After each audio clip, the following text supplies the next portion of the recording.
Today is Ask Dr. Anna, and this is all about your questions, the things that you think are important about trauma and recovery. And I'm really interested and excited to answer your questions and talk to the issues that you raise.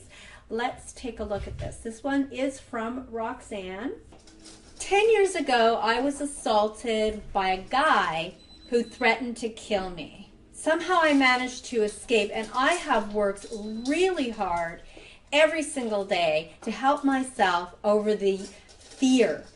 Even though it's been many years, I notice that I still feel very vulnerable in some social situations that remind me of the assault, or when I meet men who remind me of the guy who hurt me. I feel anxious, my heart pounds, and I feel like I can't breathe. Is this normal? What do I do to help myself with this?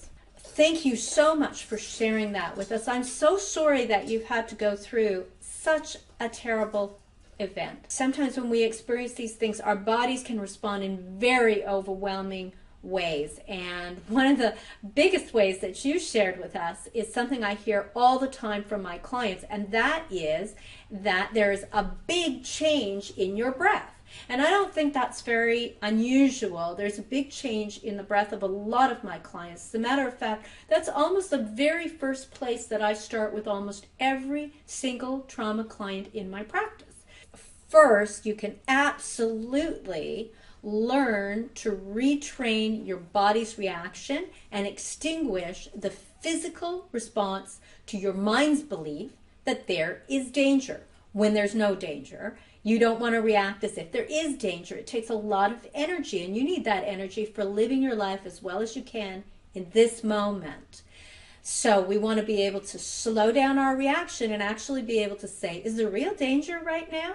And if there's not, we want to harness calm. And we harness calm using our breath.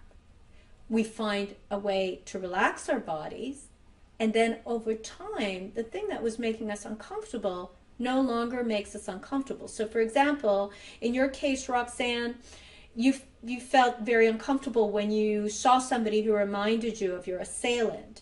And this is very important because it seems that you also recognize that these men that you're meeting in social situations are not necessarily dangerous, and yet you're having a feeling that there is real danger in the moment. And what I want you to be able to do is be able to allow yourself to get as calm as you can while you are exposed to the thing that felt dangerous in your body, but is not dangerous in real life. And I always say the breath is the window into the nervous system. And we really want to get access to the nervous system and change that highly reactive, powerful response when we get upset. Allowing you to extinguish the fear response. And that's real power when it comes to trauma recovery. I'm going to show you the breath trainer. This is the breath trainer. It's actually an app, an iOS app called Breathe 911, and you can also get it on Android. And on Android, it's Breathe and Relax. Now, with this app, what you want to be able to do is notice a couple of different features. First, you can see right in the middle it says inhale. But what happens is the breath trainer, when it's on, starts getting larger and then smaller. You're going to notice in the middle of the app, it says inhale as the ball gets larger, and then exhale as the ball gets smaller. And what's really happening is the breath trainer is teaching you how to slow down both inhalation and exhalation. It's focusing your mind on a more adaptive, a positive mechanism of breathing. But you'll also notice here that there are a number of messages, and they are all positive messages. So not only are you training your body to relax, you're sending a corrective message in the moment. So the point is, practice daily.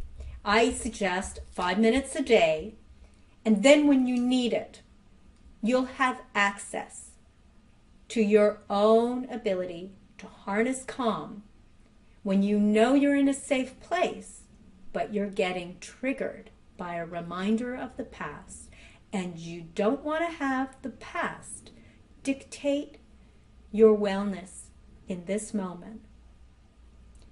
So I hope these videos have been helpful to you. Please do let us know if you have any question. And remember, it could be a question about anything, because the reality is that when you have trauma in the background, you may struggle with your relationships, you might struggle with your physiological reactivity, you might struggle with thoughts that you can't stop. I want to know what's going on with you, and I am looking forward to hearing from you so that we can share together.